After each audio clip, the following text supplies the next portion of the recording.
onde encontra a paz o seu último refúgio quando as sombras começam a engolir a luz. No bairro da Esperança, um emaranhado de ruas estreitas e casas coloridas, mas cansadas na periferia esquecida de Lisboa, a paz costumava morar na rotina. No toque matinal dos sinos da velha igreja de São Miguel Arcanjo, no cheiro a café vindo das pequenas tascas, nos pregões dos vendedores ambulantes e nas conversas fiadas das varandas. Era uma paz frágil, tecida com os fios da resiliência e da fé simples, personificada no seu pároco, o Padre Mateo Vargas. Aos 50 e poucos anos, o Padre Mateo era uma figura de serenidade. A sua batina preta impecavelmente cuidada contrastava com o desgaste geral do bairro. Tinha olhos gentis, observadores que pareciam ler as almas dos seus paroquianos, mas que por vezes, num vislumbre fugaz, traíam uma dureza antiga, uma disciplina férrea escondida sob a superfície calma. Ninguém reparava muito na cicatriz esbranquiçada que lhe marcava o pulso direito, justificada com um sorriso breve como um pequeno acidente numa missão há muitos anos.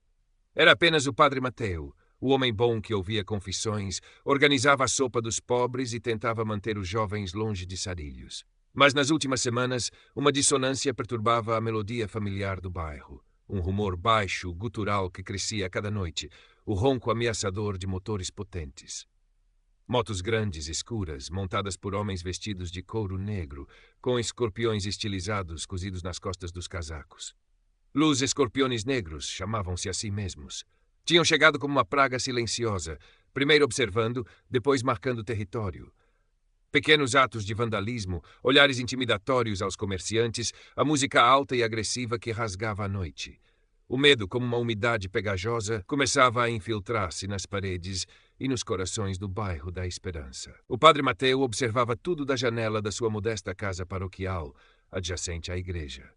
Sentia a tensão a crescer. Via nos olhos assustados de Dona Aurora, a sua fiel sacristã e pilar da comunidade, sentia na inquietação dos jovens como Tiago, um rapaz de 17 anos, inteligente mas cínico, que oscilava perigosamente entre o respeito relutante pelo padre e o fascínio sombrio pelo poder aparente do gangue. Eles não são daqui, padre, dissera Dona Aurora nessa manhã, enquanto espanava o altar poeirento. A sua voz tremia ligeiramente. Trazem o mal com eles. Sente-se no ar. Mateo assentira, o seu rosto uma máscara de calma preocupada. A fé protege-nos, Aurora, mas também nos pede vigilância. Dentro de si, porém, uma velha voz sussurrava palavras que ele tentava silenciar há décadas. Palavras sobre tática, sobre ameaça, sobre resposta.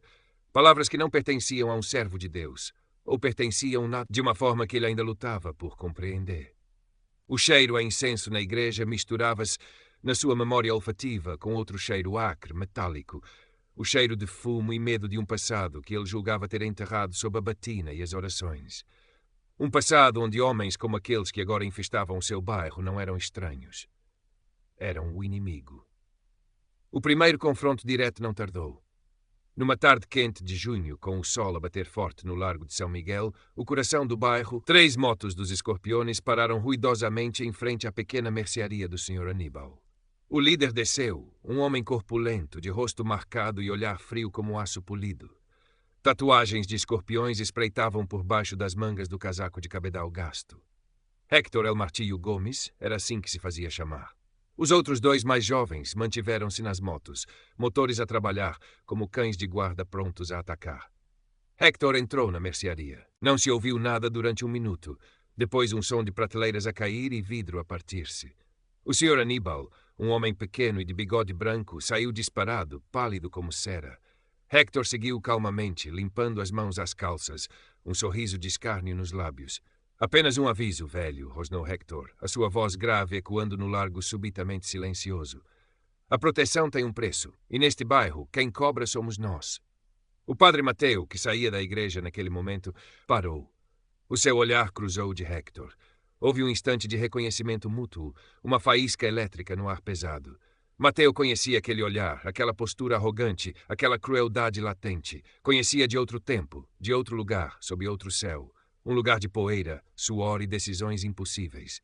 Deixe o Sr. Aníbal em paz, Héctor, disse Mateo, a sua voz surpreendentemente firme, cortando o silêncio. Avançou devagar, interpondo-se entre o agressor e a sua vítima trêmula. Héctor virou-se, a surpresa genuína no rosto transformando-se rapidamente num sorriso trocista. Ora, Padre Mateo Vargas. Ainda brincar aos santinhos? Pensei que tinhas desaparecido do mapa depois daquilo. Ele não terminou a frase, mas o significado pairou entre eles, pesado e fétido como a fumaça de um incêndio antigo. Uma imagem invadiu a mente de Mateo, nítida e dolorosa. Fumo, gritos abafados, o rosto mais jovem de Hector, distorcido pela adrenalina e por uma sede de sangue mal contida, gritando uma ordem. Uma ordem que tinha levado a... Não. Ele empurrou a memória para o fundo. Este é o meu rebanho agora, Hector, respondeu Mateo, mantendo o contacto visual. E eu protejo o meu rebanho. Vá-se embora. Hector riu, um som seco, sem alegria. O teu rebanho? Cuspiu para o lado. Este bairro é nosso agora, Padreco. É melhor habituar-te. Ou talvez precises de uma lição mais dura sobre como as coisas funcionam no mundo real. Ele fez um gesto aos seus homens. Montou na moto, lançando um último olhar carregado de desprezo e ameaça a Mateo. As motos arrancaram, deixando para trás o cheiro a gasolina queimada e um silêncio tenso, carregado de medo e de uma pergunta não formulada. Quem era realmente aquele padre? Tiago, que observava tudo encostado a uma parede do outro lado do largo, sentiu um arrepio. Não era só medo, era algo mais. Uma curiosidade perigosa sobre o passado que parecia ligar o Padre Sereno ao líder brutal do gangue. Nos dias que se seguiram, a pressão dos escorpiões negros intensificou-se. Pequenos comerciantes recebiam visitas noturnas. Grafites com o símbolo do escorpião apareceram nas paredes da igreja e do centro comunitário, e a presença dos motoqueiros tornou-se constante, ostensiva. A violência ainda era velada, mas a ameaça pairava palpável. Jovens como Tiago eram abordados com promessas de dinheiro fácil, poder e respeito. O fascínio inicial de Tiago começava a dar lugar a uma náusea crescente ao testemunhar a crueldade mesquinha do gangue, mas a alternativa parecia ser apenas o medo e a impotência que via nos olhos dos mais velhos. O padre Mateo tentou usar os canais habituais. Falou com o inspetor Silva, um polícia veterano e algo cínico da esquadra local. Silva ouviu com atenção, a sua expressão cansada. Padre, eu sei quem é o Martílio. Temos um ficheiro grosso sobre ele. Ex-militar, dos comandos, expulso por bem, por ser quem é. Metido em tudo o que é sujo. Mas agir, sem provas concretas, sem queixas formais, as minhas mãos estão atadas. E, francamente, os meus homens não estão ansiosos por um confronto direto com aquele tipo de gente. Tenha cuidado, padre. Muito cuidado. Há quem diga que ele guarda rancores antigos. Silva sabia mais do que dizia, talvez até sobre a ligação passada entre Mateo e Hector, mas o sistema impedia-o de intervir eficazmente. Mateo percebeu que estava em grande parte por sua conta. A sua luta interna intensificou-se. Hector não era apenas um criminoso comum, era um fantasma do seu passado, uma encarnação da violência que ele tentara expurgar. A ordem de Hector, naquele dia fatídico, tinha resultado na morte de civis inocentes. Mateo fora apenas um jovem soldado a cumprir ordens, mas a culpa corroía-o desde então. Tinha sido essa a gota de água que o levara a abandonar a farda, a procurar redenção num caminho radicalmente oposto. E agora, o próprio arquiteto desse trauma estava ali no seu santuário, ameaçando o seu rebanho. As suas noites tornaram-se mais longas. Passava horas na igreja vazia, não apenas a rezar, mas a pensar. A observar o espaço, a notar as entradas, as saídas, os pontos cegos, as potenciais armas improvisadas. Um velho hábito automático que ele tentava reprimir. Numa noite particularmente escura, remexeu numa caixa de madeira guardada no fundo de um armário na sacristia. Dentro, entre velhas fotografias e cartas, estava um pequeno objeto embrulhado em tecido, um crucifixo de metal pesado, sólido, que pertencera ao seu avô. Mas não era isso que procurava. No fundo da caixa estava um pequeno rolo de fita adesiva médica, daquelas resistentes, quase impossíveis de rasgar. Um item padrão nos kits de primeiros socorros de combate. E ao lado, um pequeno manual de campo dos comandos, aberto numa página que detalhava pontos de pressão e técnicas de imobilização não letais. Ele fechou a caixa rapidamente, como se tivesse tocado em algo proibido. Mas o conhecimento estava lá, adormecido à espera. Hector, por seu lado, parecia divertir-se com o jogo do gato e do rato. Confrontava Mateo ocasionalmente, sempre com um sorriso trocista, relembrando fragmentos do passado, tentando provocar uma reação. Lembra-te daquele cheiro, Vargas? O cheiro a medo? Tu fugiste para isto, para incenso e lamúrias. Fraco. Sempre foste fraco no fundo. Mateo respondia com calma estudada, citando as escrituras ou falando da força do perdão, mas os seus olhos não vacilavam.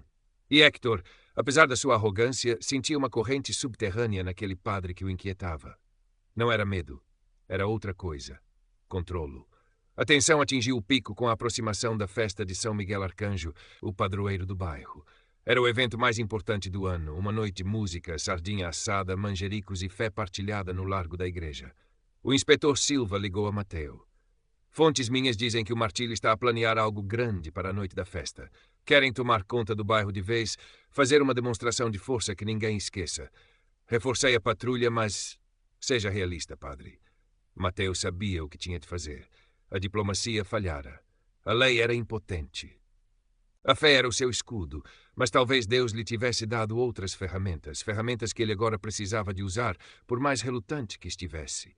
Na véspera da festa, passou a noite em vigília. Não apenas a rezar pela proteção divina, mas a preparar-se. Os seus movimentos, enquanto verificava as velas e limpava os bancos da igreja, eram precisos, econômicos. Cada passo calculado. O padre Mateo Vargas preparava-se para a batalha, não com armas de fogo, mas com a sua fé, a sua inteligência e os fantasmas do seu treino de comando.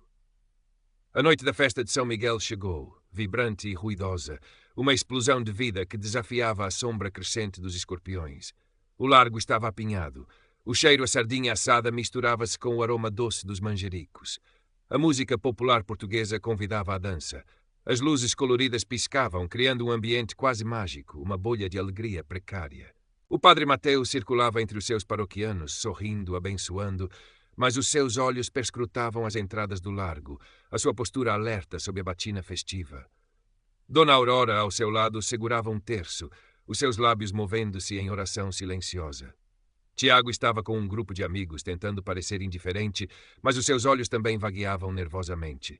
Então, o som familiar e ameaçador cortou o ar festivo. O ronco de múltiplas motos. 10, talvez 12. Escorpiões negros entraram no largo, vindos de várias direções, bloqueando as saídas estreitas. A música parou abruptamente, as conversas morreram. Um silêncio pesado caiu sobre a multidão, apenas quebrado pelo trabalhar lento dos motores. Héctor El Martillo estava no centro, na sua moto maior, um sorriso triunfante no rosto. "Boa noite, bairro da Esperança", gritou ele, a sua voz amplificada pela tensão. "A festa acabou, ou melhor, está apenas a começar. A partir de hoje, este bairro tem um novo padroeiro. E sou eu." O pânico começou a espalhar-se. Algumas pessoas tentaram fugir, mas os motoqueiros bloqueavam o caminho, rindo. Héctor desceu da moto, caminhando lentamente em direção ao centro do largo, onde o padre Mateo permanecia imóvel, perto dos degraus da igreja. "E tu, Vargas?" continuou Héctor, parando a poucos metros do padre. "Vais benzer-me ou vais finalmente mostrar o homem que costumava ser? Aquele que dava as ordens para limpar a zona?" A acusação era clara, a tentativa de desacreditar Mateo perante a sua comunidade. Mateo respirou fundo. O cheiro a pólvora antiga e a culpa ameaçaram sufocá-lo. Mas então olhou para os rostos assustados à sua volta, para Dona Aurora, que agora rezava em voz alta, a sua voz frágil mas firme. Para Tiago, petrificado pelo medo, mas com um brilho de desafio nos olhos. Este era o seu rebanho, a sua responsabilidade. "Este bairro pertence ao seu povo, Héctor", respondeu Mateo, a sua voz calma, mas ressoando no silêncio. "E a Deus, não a ti." Ele fez o sinal da cruz, lentamente. "Em nome do Pai, do Filho e do Espírito Santo, a vossa presença aqui não é bem-vinda." Héctor soltou uma gargalhada. "Vais exorcizar-me, Padreco", fez sinal aos seus homens. "Mostrem-lhes quem manda." 2 motoqueiros avançaram sobre Mateo. Foi então que o padre se moveu, não como um sacerdote, mas como um soldado. O movimento foi fluido, quase invisível. Um passo lateral rápido, o corpo a rodar. A mão direita disparou, não num soco, mas com os dedos estendidos, atingindo um ponto preciso no pescoço do primeiro atacante, que caiu de joelhos, a arfar, momentaneamente paralisado. Ao mesmo tempo, o seu pé varreu a perna de apoio do segundo, desequilibrando-o. Antes que este recuperasse, Mateo usou o seu próprio impulso contra ele, torcendo-lhe o braço numa chave de imobilização rápida e eficaz, forçando-o a cair de cara no chão. Tudo em menos de 3 segundos. Um silêncio chocado instalou-se. Current Part Characters, 329, Total Characters, 1337. O choque durou apenas um instante. Agarrem-no, rugiu Hector, furioso por ver a sua autoridade desafiada de forma tão inesperada e eficiente. Mais 3 escorpiões avançaram, agora mais cautelosos, cercando Mateu. O padre recuou lentamente em direção aos degraus da igreja, usando o espaço, mantendo-os à sua frente. Lembrou-se do treino: avaliar, adaptar, controlar. Um deles tentou um ataque lateral. Mateu desviou-se, usando o braço do atacante como alavanca para o projetar contra outro.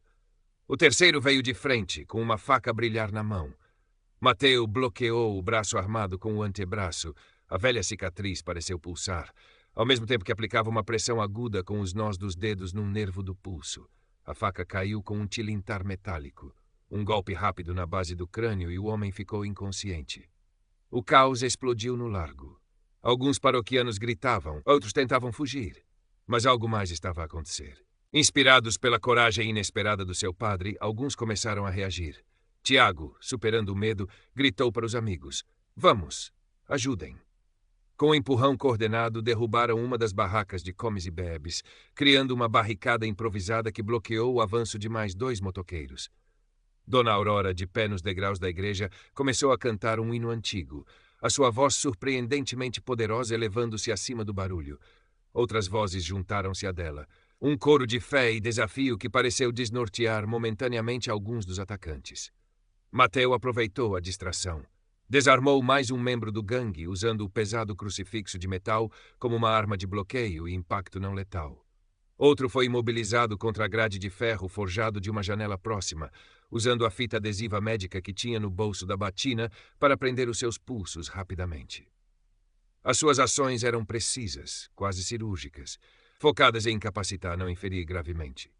Cada movimento era acompanhado por uma oração silenciosa, um pedido de perdão pela violência necessária. Hector observava, incrédulo e lívido.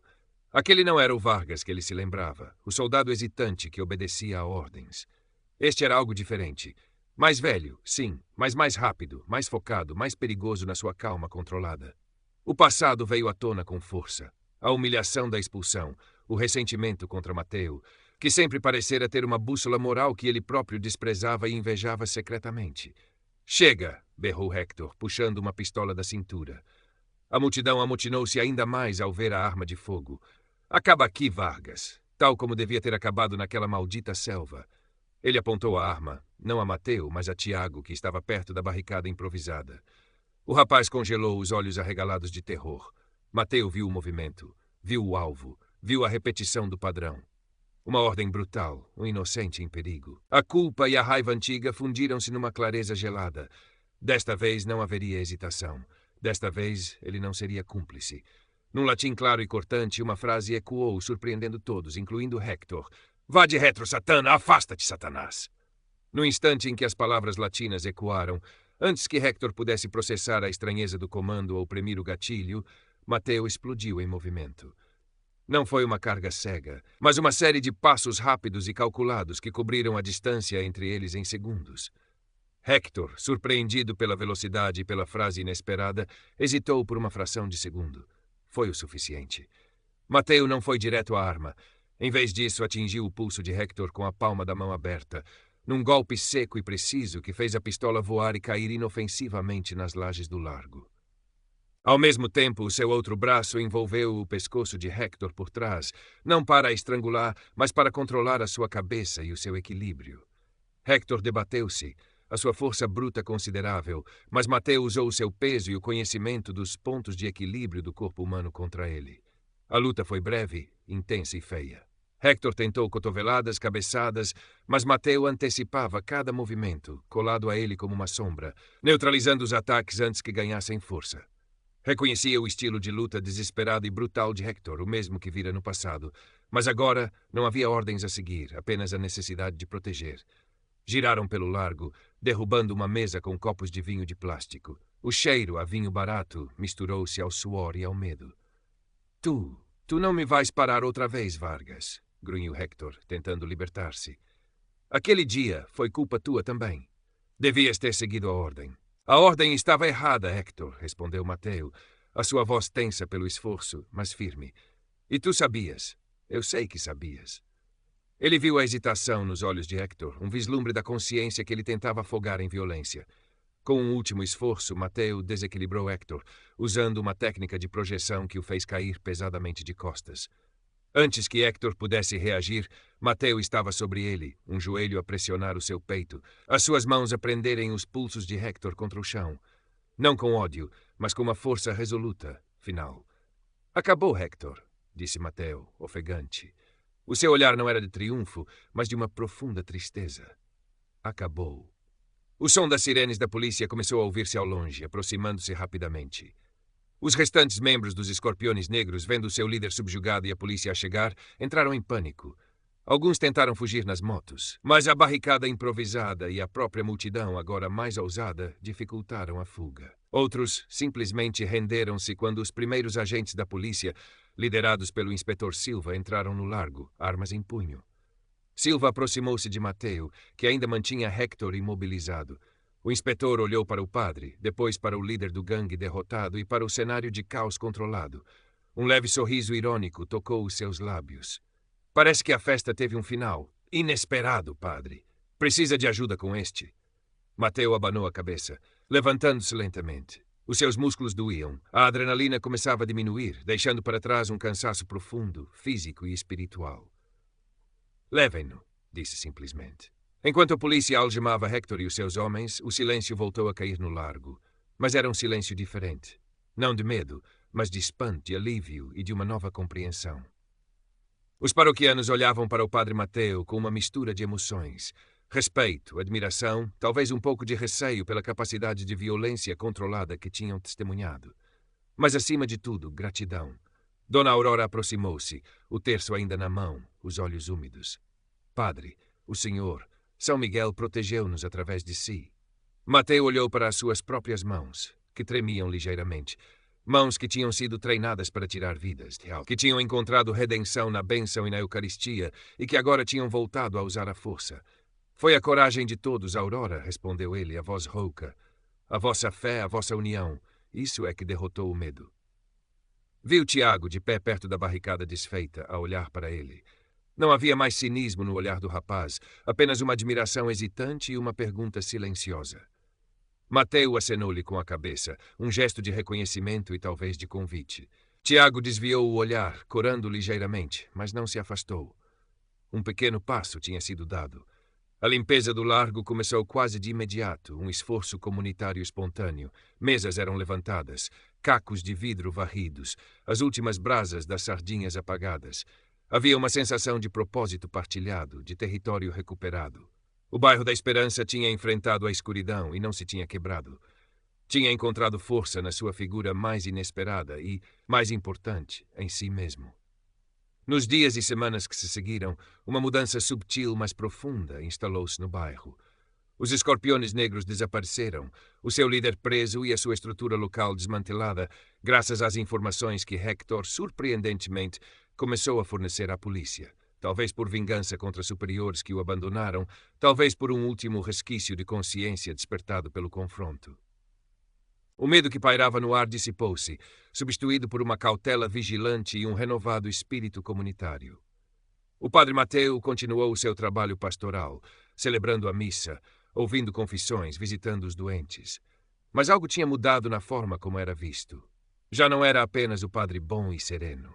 Era o padre Mateu, o homem que os tinha protegido, que tinha enfrentado a violência com uma coragem e habilidade inesperadas. Alguns olhavam-no com uma nova reverência, outros com uma curiosidade que ele tentava gentilmente desviar. Ele prelutava para reconciliar as duas partes de si mesmo, o soldado e o sacerdote. A violência daquela noite pesava-lhe na alma, mas também havia uma sensação de paz tênue, a paz de ter protegido o seu rebanho, de ter usado as suas habilidades, por mais sombrias que fossem as suas origens, ao serviço do bem. Tiago começou a aparecer na igreja com mais frequência. Não para a missa, inicialmente, mas para ajudar a varrer, a arrumar, a conversar hesitantemente com o padre sobre coisas triviais. Um dia perguntou, padre, como é que sabia fazer aquilo? Mateu olhou para ele por um longo momento. Às vezes, Tiago, respondeu ele calmamente, Deus dá-nos ferramentas inesperadas. O importante não são as ferramentas, mas como escolhemos usá-las. E por quê? Inspirados pelos acontecimentos, os moradores organizaram uma vigília comunitária. Pequenos grupos de voluntários, incluindo alguns jovens que antes flertavam com o perigo, começaram a patrulhar as ruas à noite. Não com armas, mas com lanternas, telemóveis e um olhar atento. Comunicavam entre si, partilhavam informações, cuidavam uns dos outros. O inspetor Silva, embora mantendo a distância oficial, forneceu discretamente alguns conselhos sobre segurança e comunicação. O bairro da Esperança não se tornou um paraíso da noite para o dia. Os problemas antigos, o desemprego, a pobreza, a falta de oportunidades, não desapareceram com os escorpiões. Mas algo fundamental tinha mudado na sua psique coletiva. O medo paralisante fora substituído pela agência. A passividade dera lugar à ação conjunta. Tinham aprendido da forma mais dura que a força não residia nos punhos de um gangue ou na autoridade distante da lei, mas nos laços que os uniam, na coragem que podiam encontrar uns nos outros e em líderes inesperados. O padre Mateu observava esta transformação com um misto de orgulho e humildade. Ele tinha sido o catalisador, talvez, mas a verdadeira mudança viera da própria comunidade. O seu papel, percebeu ele, não era apenas oferecer consolo espiritual, mas também despertar a força interior das suas ovelhas, ajudá-las a encontrar a sua própria coragem. Num domingo de manhã, meses depois da noite da festa, a igreja de São Miguel Arcanjo estava cheia. A luz do sol entrava pelos vitrais modestos, iluminando os rostos atentos dos paroquianos. O padre Mateu estava no altar, revestido com os paramentos brancos.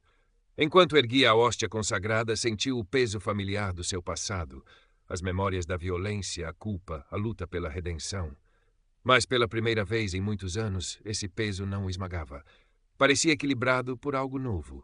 A visão da sua comunidade resiliente, a presença de Tiago no banco da frente, atento e tranquilo, o olhar de gratidão de Dona Aurora. Ele compreendeu então que a sua jornada não tinha sido uma fuga do passado, mas uma transformação. As habilidades que aprendera como soldado não eram uma maldição, mas uma parte da tapeçaria complexa da sua vida. Uma parte que podia ser usada com discernimento e relutância ao serviço da paz e da proteção. O soldado e o sacerdote não eram identidades opostas, mas facetas de um mesmo homem dedicado a servir, cada uma à sua maneira. No bairro da Esperança, a vida continuava, com as suas lutas e alegrias cotidianas. Mas agora pairava no ar uma nova melodia. Uma melodia de resiliência, de unidade e de uma esperança conquistada a pulso. Uma esperança que nascera da coragem inesperada de um padre com um passado secreto e da descoberta coletiva de que mesmo nas sombras mais densas, a luz da comunidade podia brilhar intensamente quando as pessoas se recusavam a ter medo e escolhiam permanecer juntas. O padre Mateu Vargas, no coração do seu bairro renascido, finalmente encontrava sua paz, não na ausência de conflito, mas na aceitação plena de quem era e no serviço dedicado àqueles que Deus lhe confiara. O bairro da Esperança fazia jus ao seu nome, não por promessa divina, mas por esforço humano e fé partilhada.